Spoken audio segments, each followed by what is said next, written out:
ಎಲ್ರಿಗೂ ನಮಸ್ಕಾರ. ನಾನು ನಿಮ್ಮ ಜಾನುಗೌಡ. ಎಲ್ಲರೂ ಹೇಗಿದ್ದೀರಾ? ನಾನು ಚೆನ್ನಾಗಿದ್ದೀನಿ, ನೀವು ಚೆನ್ನಾಗಿದ್ದೀರಾ ಅಂತ ಭಾವಿಸ್ತಾ ಇವತ್ತು ಒಂದು ಈಸಿಯಾಗಿ ಚೋಲೆ ರೆಸಿಪಿ ಹೇಗೆ ಮಾಡೋದು ಅಂತ ನೋಡೋಣ. ನಾನಿಲ್ಲಿ ಮೊದಲೇ ಒಂದು ಬೌಲ್ ಚೋಲೆನ ನೆನೆಸಿಟ್ಟಿದ್ದೆ. ಅದನ್ನು ತೊಗೊಂಡು ಇವಾಗ ಕುಕ್ಕರ್ಗೆ ಹಾಕಿ ಒಂದು ಆಲೂಗೆಡ್ಡೆ ಸಿಪ್ಪೆ ತೆಗೆದು ಆಲೂಗೆಡ್ಡೆನೂ ಸಹ ಅದ್ರ ಜೊತೆನೇ ಸೇರಿಸಿ 5 ವಿಷಿಲ್ ಬರ್ಸ್ಕೊತೀನಿ. 5 ವಿಷಿಲ್ ಆದಮೇಲೆ ಚೆನ್ನಾಗಿ ಈ ರೀತಿ ಬಂದಿರುತ್ತೆ. ಈಗ ಒಂದು ಮಿಕ್ಸಿ ಜಾರಿಗೆ ಏನು ತೊಗೊಂಡಿದ್ವಿ ಒಂದು ಆಲೂಗೆಡ್ಡೆ ಹಾಗೆ ಸ್ವಲ್ಪ ಚೋಲೆನ ತೊಗೊಂಡು ನೈಸಿಗೆ ಪೇಸ್ಟ್ ಮಾಡ್ಕೋಬೇಕು. ಇದಕ್ಕೆ ಸ್ವಲ್ಪ ಮೊಸರು ಹಾಗೆ ಒಂದು ಟೊಮೊಟೊನೂ ಸಹ ನಾನು ಇಲ್ಲಿ ಆ್ಯಡ್ ಮಾಡಿಕೊಂಡು ಪೇಸ್ಟ್ ಮಾಡ್ಕೋತಾ ಇದ್ದೀನಿ. ಇದು ತುಂಬ ಈಸಿ ರೆಸಿಪಿ, ಬೇಗ ಆಗುವಂಥದ್ದು, ಮತ್ತು ಇದು ಪೂರಿಗೆ ಚಪಾತಿಗೆ ಎಲ್ಲದಕ್ಕೂ ತುಂಬ ಚೆನ್ನಾಗಿರುತ್ತೆ. ನೋಡಿ, ಆ ರೀತಿ ಪೇಸ್ಟ್ ಮಾಡಿಕೊಂಡು ಈಗ ಒಂದು ಪ್ಯಾನ್ ತೊಗೊಂಡು ಪ್ಯಾನಿಗೆ ಸ್ವಲ್ಪ ಎಣ್ಣೆ, ಹಾಗೆ ಇನ್ನು ನನ್ನ ಚಾನಲ್ನ ಯಾರೆಲ್ಲ ಸಬ್ಸ್ಕ್ರೈಬ್ ಮಾಡ್ಕೊಂಡಿಲ್ಲ ಸಬ್ಸ್ಕ್ರೈಬ್ ಮಾಡ್ಕೊಳ್ಳಿ. ಇಷ್ಟ ಆದಲ್ಲಿ ಲೈಕು ಶೇರು ಕಮೆಂಟ್ ಮಾಡೋದನ್ನು ಮರಿಬೇಡಿ. ಎಣ್ಣೆ ಕಾದಿದ್ದಕ್ಕೆ 1 ಸ್ಪೂನ್ ಸಾಸಿವೆ, 1 ಸ್ಪೂನ್ ಜೀರಿಗೆ ಹಾಗೆ ಸ್ವಲ್ಪ ಕರಿಬೇವು ಇಷ್ಟನ್ನು ಹಾಕ್ಕೊಂಡು ಚೆನ್ನಾಗಿ ಸ್ವಲ್ಪ ಫ್ರೈ ಮಾಡ್ಕೋಬೇಕಾಗುತ್ತೆ.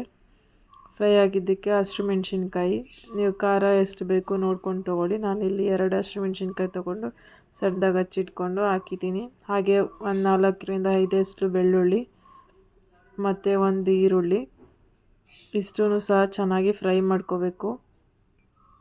ಈರುಳ್ಳಿ ಚೆನ್ನಾಗಿ ಫ್ರೈ ಆಗಲಿ. ಕೆಲವರು ಇದಕ್ಕೆ ಮಸಾಲ ಹಾಕಿ ಮಾಡ್ತಾರೆ, ಕೆಲವರು ಮಸಾಲ ಹಾಕದೆ ಬರೀ ಚೆನ್ನ ಮಸಾಲ ಹಾಕಿ ಕೂಡ ಮಾಡ್ಬೋದು. ನಾನು ಇಲ್ಲಿ ರುಬ್ಬಿ ಮಾಡ್ತಿರೋದು, ಅದರಿಂದ ನೀವು ಯಾವ ರೀತಿ ಮಾಡ್ತೀರಾ ಅಂತ ಕಮೆಂಟಲ್ಲಿ ತಿಳಿಸಿ. ಹಾಗೆ ಯಾರಿಗೆಲ್ಲ ಚೆನ್ನದಲ್ಲಿ ಇಷ್ಟ ಕಮೆಂಟ್ ಮಾಡಿ. ನೋಡಿ, ಈ ರೀತಿ ಚೆನ್ನಾಗಿ ಫ್ರೈ ಆದಮೇಲೆ ಏನು ಪೇಸ್ಟ್ ಮಾಡ್ಕೊಂಡಿದ್ದೀವೋ ಆ ಪೇಸ್ಟನ್ನು ಹಾಕಿ ಸ್ವಲ್ಪ ಫ್ರೈ ಮಾಡ್ಕೋಬೇಕಾಗುತ್ತೆ. ನೋಡಿ, ಈ ರೀತಿ ಪೇಸ್ಟ್ ಮಾಡ್ಕೊಂಡಿದ್ವಲ್ಲ ಅದನ್ನು ಹಾಕಿ ಚೆನ್ನಾಗಿ ಫ್ರೈ ಮಾಡ್ಕೊಳ್ಳೋಣ. ಇದು ಸ್ವಲ್ಪ ಫ್ರೈ ಆಗಿದ್ದಕ್ಕೆ ಏನೇನು ಮಸಾಲ ಬೇಕು ಪೌಡರ್ಸು ಆ್ಯಡ್ ಮಾಡ್ಕೋಬೇಕಾಗುತ್ತೆ. ನಾನಿಲ್ಲಿ ಸ್ವಲ್ಪ ಧನಿಯಾ ಪೌಡರು, ಸ್ವಲ್ಪ ಅರಿಶಿನ ಹಾಗೆ ಒಂದು ಸ್ವಲ್ಪ ಕೆಂಪು ಮೆಣಸಿನ್ಕಾಯಿ ಪುಡಿ ಹಾಕಿದ್ದೀನಿ. ನೀವು ಬೇಕು ಅಂದರೆ ಗರಂ ಮಸಾಲ ಎಲ್ಲ ಆ್ಯಡ್ ಮಾಡ್ಕೋಬೋದು. ನಾನು ಇಲ್ಲಿ ಚೆನ್ನದಲ್ಲಿ ಹಾಕ್ತಿರೋದ್ರಿಂದ ನಾನು ಗರಂ ಮಸಾಲ ಎಲ್ಲ ಏನೂ ಹಾಕ್ತಾಯಿಲ್ಲ.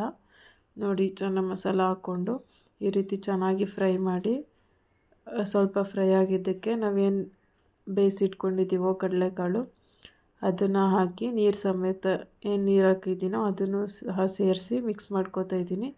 ನೀವು ಬೇಕು ಅಂದರೆ ಎಷ್ಟು ತಿಕ್ನೆಸ್ ಬೇಕು ನೋಡಿಕೊಂಡು ನೀವು ನೀರನ್ನ ಸೇರಿಸ್ಕೋಬೋದು. ನಿಮ್ಗೆ ಯಾವ ರೀತಿ ತಿಕ್ನೆಸ್ ಬೇಕು ಅಷ್ಟು ಗಟ್ಟಿಯಾಗಿ ಮಾಡ್ಕೋಬೋದು, ಅಥವಾ ತೆಳುಗೆ ಬೇಕು ಅಂದರೆ ತೆಳುಗೆ ಸಹ ಮಾಡ್ಕೋಬೋದು. ನೋಡಿ ಎಷ್ಟು ಚೆನ್ನಾಗಿರುತ್ತೆ, ತುಂಬ ಅಂದರೆ ತುಂಬ ಚೆನ್ನಾಗಿರುತ್ತೆ. ನೀವು ಒಂದು ಸಲ ಈ ರೀತಿ ಮನೆಯಲ್ಲಿ ಮಾಡಿಕೊಂಡು ಟ್ರೈ ಮಾಡಿ, ಹೇಗೆ ಬಂತು ಅಂತ ಕಮೆಂಟಲ್ಲಿ ತಿಳಿಸೋದನ್ನು ಮರಿಬೇಡಿ. ನೋಡಿ, ತುಂಬ ಅಂದರೆ ತುಂಬ ಚೆನ್ನಾಗಿ ಬರುತ್ತೆ. ಇದು ಪೂರಿ ಜೊತೆ, ದೋಸೆ ಜೊತೆ, ಚಪಾತಿ ಜೊತೆ ಎಲ್ಲದಕ್ಕೂ ಚೆನ್ನಾಗಿರುತ್ತೆ.